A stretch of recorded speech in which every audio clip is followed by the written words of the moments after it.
Hey mathematicians, let's do your homework. Okay, we got 5 problems to do. Here is a table that shows the relationship between hours and earnings, which is money you make while you're working.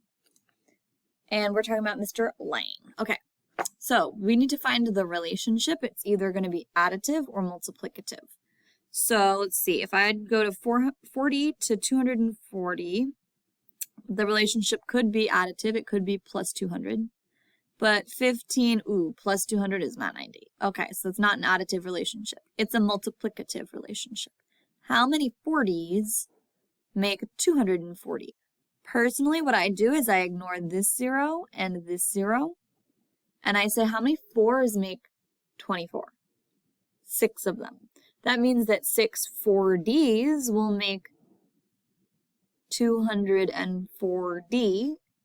So that's a times 6 relationship. Double check. 20 times 6 equals 120. Yep. All right, so we got the relationship. It's a times 6. Hours times 6. Hours is our x value. Equals our dependent value of earnings.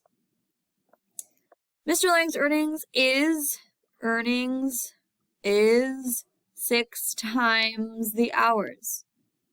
Did we do hours times 6 to make money? Yes, we did. The answer is A. Oopsie, scrolling through the wrong thing. The measure of 2 angles are shown below. Which equation shows the relationship of the angle measures in the table?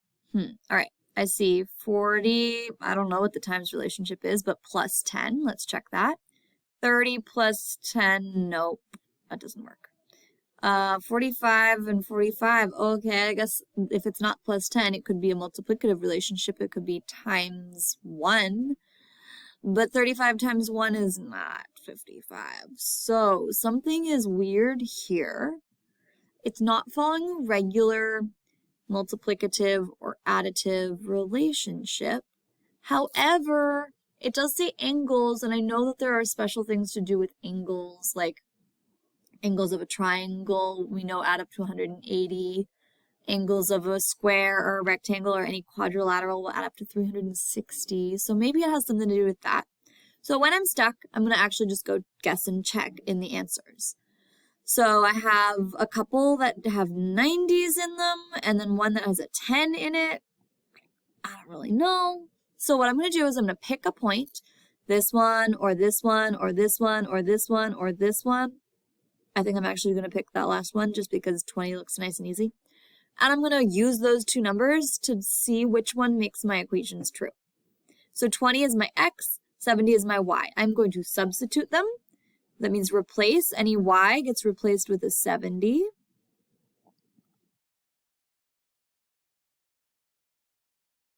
Any number that was already in the problem stays. Any symbol like minus or plus stays. And then any x gets substituted or replaced with that 20.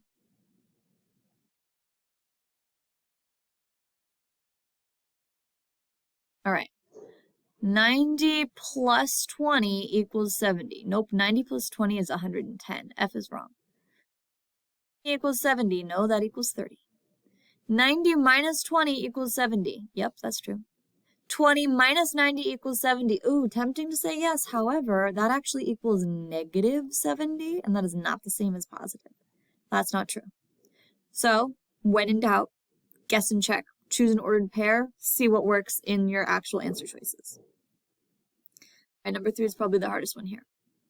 The relationship between the number of snow cones sold at a snow cone stand on Friday, which is Friday is our F, and the number of snow cones sold on Monday, M, is represented by this equation. If I give you an equation on a problem, you better be paying attention to it, because it is critical.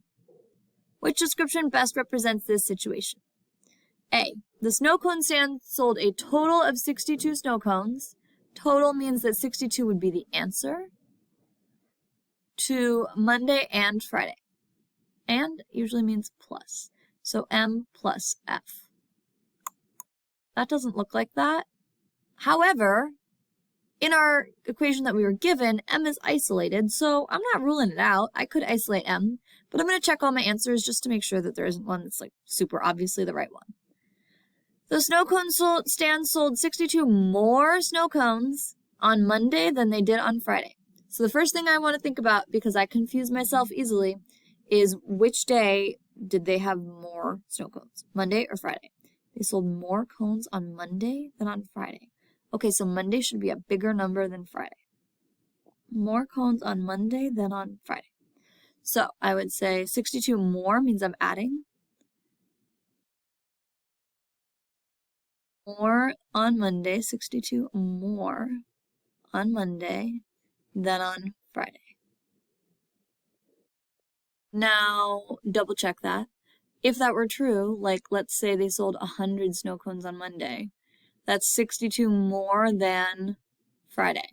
Oh wait, that wouldn't work out. I actually did it backwards, which is why I always want to like sound it out or kind of like play it out in my head after I've written it to make sure it actually meant to say what I thought it meant to say. So 62 more on Monday. If I did 62 plus Monday, then that would mean Friday is the bigger number. If we do 62 plus Friday, that means that's the answer for Monday, which would mean that Monday is the bigger number. Okay. That's why we always got to double check what we think the answer is. That's what I mean when I say double check. Not like, oh yeah, I wrote something, but actually thinking through, did what I write make sense? The snow cones sold 62 more cones on Monday than they did on any other day that week. Well, wait a minute. We didn't talk about any other day except for Friday, and there's no mention of Friday here, so C just isn't our answer. You didn't give us the appropriate information there, see? The snow cone stand sold 62 more snow cones on Friday than they did on Monday. So more snow cones on Friday means Friday's the bigger number. So it's kind of the opposite of what we had in B. 62 more than on Monday. Monday plus 62 is now Friday's number, which is bigger by 62. Darn. None of those look exactly like our answer. So we now need to isolate M. That means that we are going to get anything that's bothering M on the other side of the equal sign. So here I have F is bothering M, plus F. So I'm going to do the opposite of plus F and say minus F. 62 minus F. Is 62 minus F the same thing as F minus 62? No. The commutative property says we can change the order of adding and multiplying, but not subtracting. So A is wrong. M is already isolated here, and it's not what that says. So B is out. It looks like D is our answer, but, you know, these are confusing, so double check before you're done. Get rid of this 62. The opposite of 62 is negative 62. Negative 62. Oh, yep, that looks like what we see in our problem. Our answer is D. Length of the chain is means equals 2.4 times the number of links of the chain. Number of links, length of chain. There's our equation. So we need to now decide, do we have something times y or do we have something times x? What's the standard format? Which variable is alone? Which variable has something happening with it? So that's going to help you decide between your number one, if you think this is x or y, that will change which ones you pick. And number two, you should have 2.4 times something. Ooh, that's not 2.4 times something.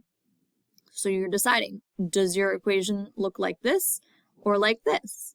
If you chose this one, what's the difference between those two choices? Because the equations look the same.